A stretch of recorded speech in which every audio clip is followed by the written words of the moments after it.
Disclaimer: the Steam release of this game incorporates a third-party DRM de novo, and a Steam code was provided by SEGA. So, SEGA gave me a code for their new game. This looks like it has nothing to do with Yakuza.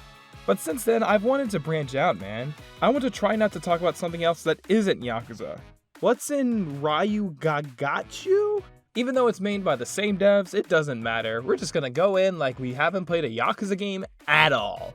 Let's go. Kiryu unlocked, baby! Alright, so before you fight all these boss fights, you gotta make sure you collect all the stamina X's and keep your inventory up. It seems that the map has been segmented a bit here. You gotta make sure you explore every nook and cranny for extra items. And here you can play mini games, you can play pool, you can play Dragon Card, there's also golfing here. Crazy! You gotta use those Dragon Engine physics to get around in the world. Bouncing right off Millennium Tower, baby! It's weird that you now gotta ram balls for street brawls. You gotta push them off, cause they ain't let you get to the goal.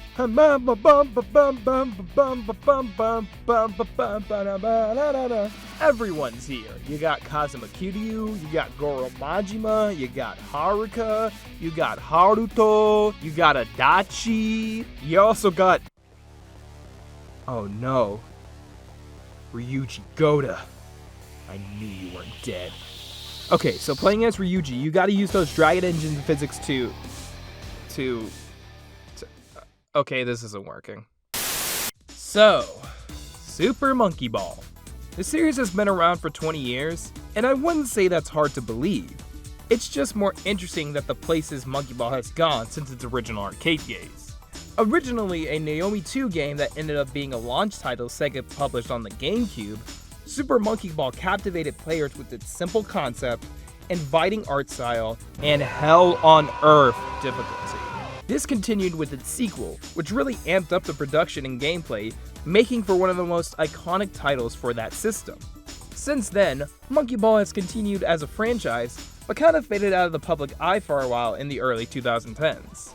Most games have been about the same thing, but fan reception has been that the newer games focused on platform-based obstacle courses, and the older games were tougher stages that played with the fact that you're controlling the stage itself. 1 and 2 are the most popular games in the series, so it makes sense that Sega would want to capitalize on the anniversary with a remake to satisfy both old fans and gain a new audience.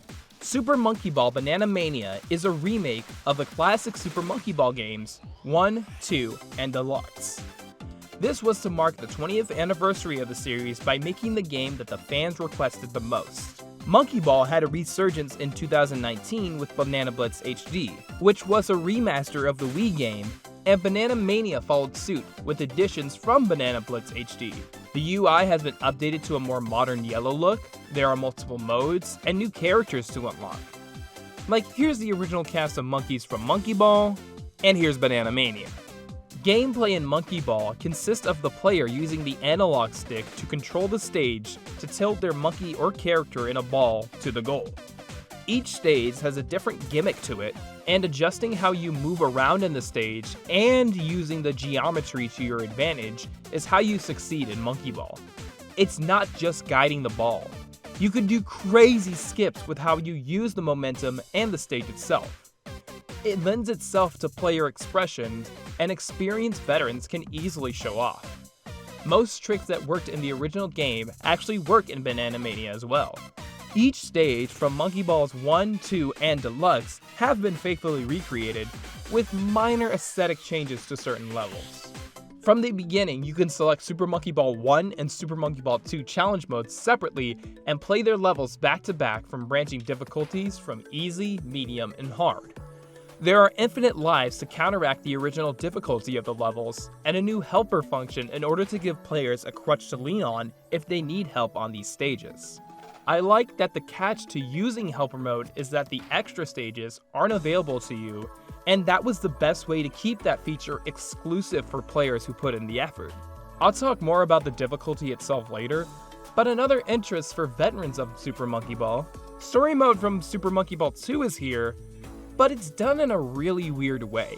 Before each level, you watch a pre-rendered cutscene where the monkeys are watching a recreation of Super Monkey Ball 2's story with icons representing the characters.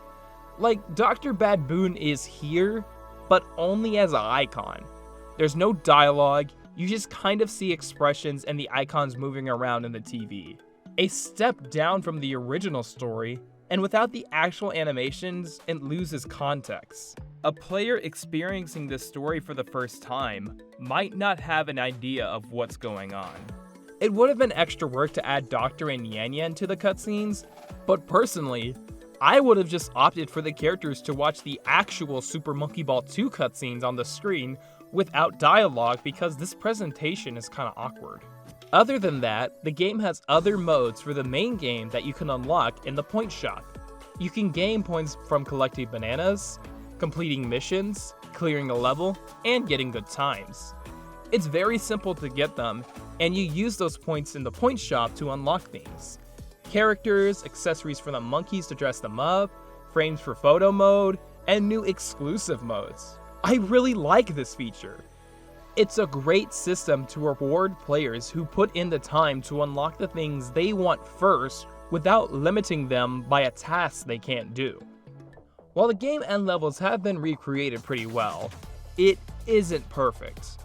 Banana Mania has not received a patch update ever since launch, while only DLC has been being offered. This is strange to me because one of my major criticisms I have with the base game is the control, specifically the analog control. And looking to replicate all the Monkey Ball stages, the one thing RGG Studios didn't do was make one of the easiest change to the controls, that being the dead zone. The original Super Monkey Ball games used a square dead zone, allowing for a more direct and natural control of the stage.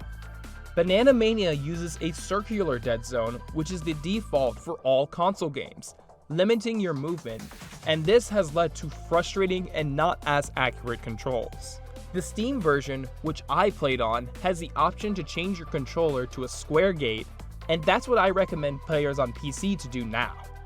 It feels way more natural to play this way. The original stages were created with this square gate in mind, so it needs to replicate that aspect of control for players. Speaking of replication, I think that the physics for Banana Mania are accurate to the best that they can be, but for certain minigames like Monkey Target or Monkey Baseball, they need work. While Monkey Ball's 1 and 2 physics were based on momentum, Banana's way of replication is artificial, to say the least. The system in Monkey Target doesn't feel consistent, and the launch doesn't depend on momentum. It's super artificial, and you can feel it. Now, difficulty in classic Monkey Ball has been a talking point since the release of Banana Mania. Some reviewers criticize Banana Mania's difficulty, and fan reaction is what you would expect. While I don't fully agree with some statements, they do have a point that I think SEGA should listen to while trying to cater to both casual and hardcore audiences. Some choices for Banana Mania's design tries to find a middle ground for both parties. The game has gotten rid of lives, but they reward players for completing levels normally.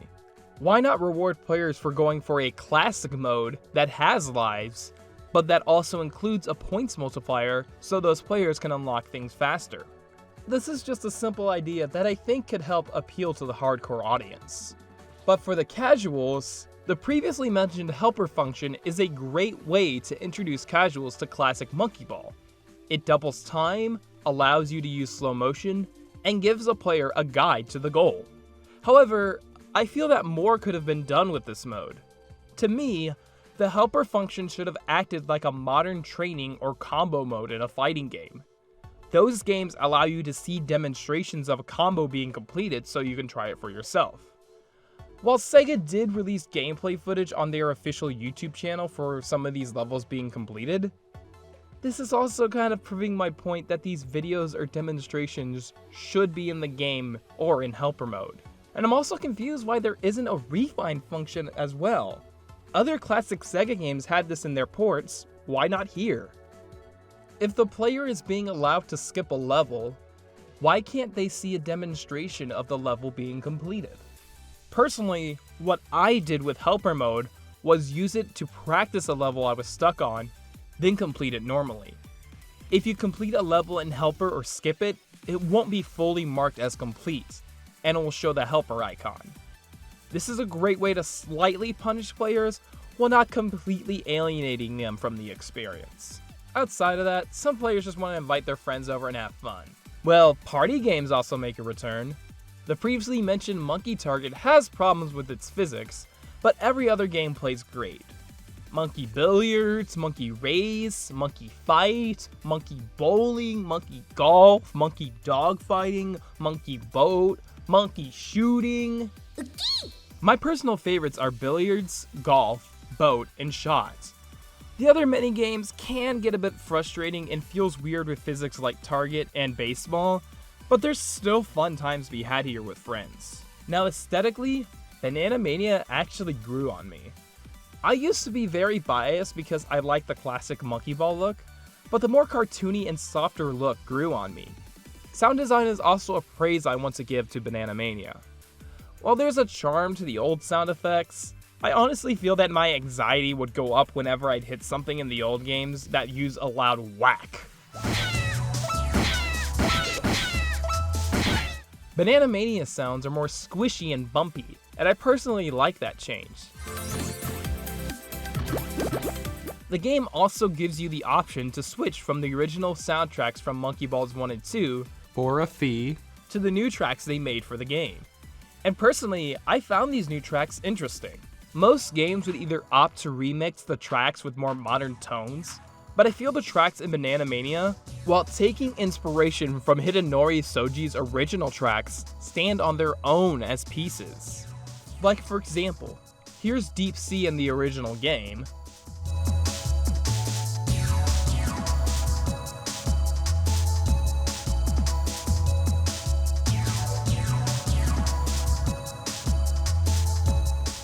and here's Deep Sea in Banana Mania.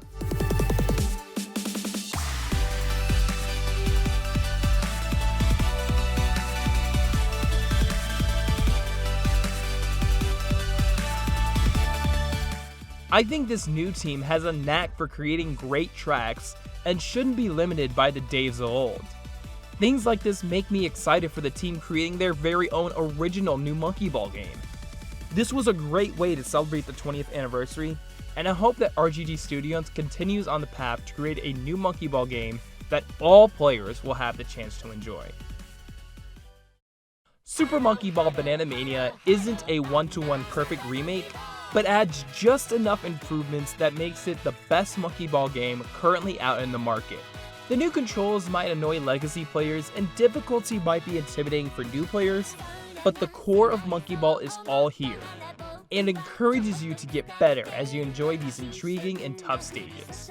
It's okay to go bananas, because Ai and his friends are here to stay.